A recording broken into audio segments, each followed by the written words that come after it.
This is ex-con Mike from After Prison Advice. Through the use of Creative Commons licensing, I'm able to show you this very helpful video from Great Lakes on how to make a budget in 7 simple steps. So stick around.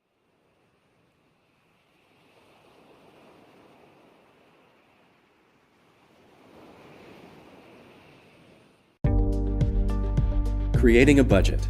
This video will discuss the 7 steps to creating a budget, the 50-20-30 rule. It doesn't matter how much money you have, one of the most important things you can do to manage your money is to budget. If wrapping your arms around such a mighty task seems difficult, don't worry. This video will provide you with step-by-step instructions on how to budget and ideas to make the act of budgeting part of your routine. Step 1. Track your income and expenses. It's time to do a little journaling. Not the Dear Diary type, but the kind that deals with numbers.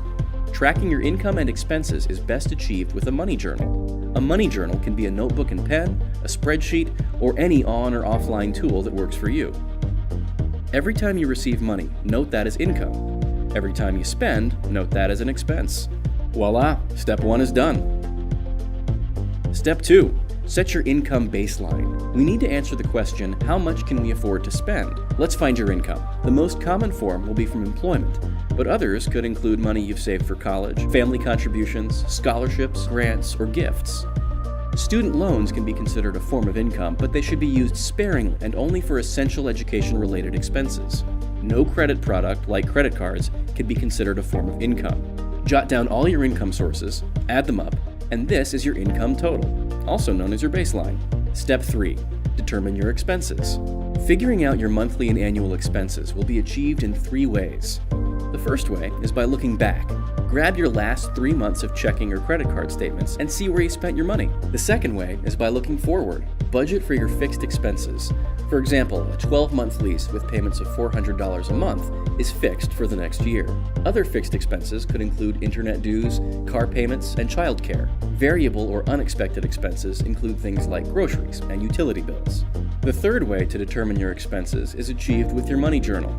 You'll see after a few months of tracking where your money is going. Use that data to analyze your spending. Step 4. Categorize your income and expenses. This step is entirely up to how detailed you want to manage your budget. If you want to budget for groceries, you could simply create an expense category for the food you purchase from grocery markets. Or if you want more detail to your budget, you could track how much you spend on milk, meat, vegetables, desserts, and so on. Be as detailed as you'd like. At minimum, we suggest breaking your income into categories of employment, family contribution, and student loans. And your expenses, at minimum, should include categories of housing, food, transportation, education, and non-essential expenses. However, if you have other large budget items, be sure to make categories for those as well. Step 5. Compare your income to your expenses. You may have learned that you should balance your budget, which means your income and expenses should be equal. In reality, you should strive to have more income than expenses. Obviously, having more expenses than income is an unsustainable lifestyle. Think of ways to cut your expenses. Step 6. Make plans for unplanned expenses with a cushion. Building your savings is vital to keeping you financially afloat. If you have a car, you probably budget for maintenance and gas, but you might not budget for a surprise expense like a new alternator. That is where your rainy day fund comes in and saves the day. Your rainy day fund is an emergency fund for unexpected expenses. Without these savings, you may have to use a credit card, and that could turn into a more costly expense if you cannot pay it off right away. Step 7. Turn your budget into a document of freedom. Many people mistakenly think their budget is going to limit their ability to spend and enjoy life. Not so. If you know that buying a new clothing item, seeing the newest movies, or getting a $5 specialty coffee really makes you happy, then make them guilt-free special occasions that fit within your budget.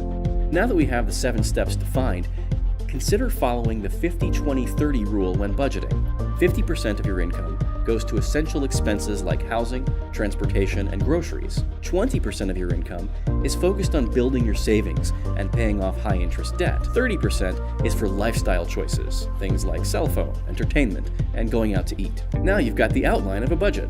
Start filling in the numbers, and you'll be on your way to creating a budget. This is ex-con Mike from After Prison Advice, and I hope this helps. If you found this video helpful, hit the like and subscribe button, and don't forget to tap that notification bell to be kept up to date on all my new videos. Until next time.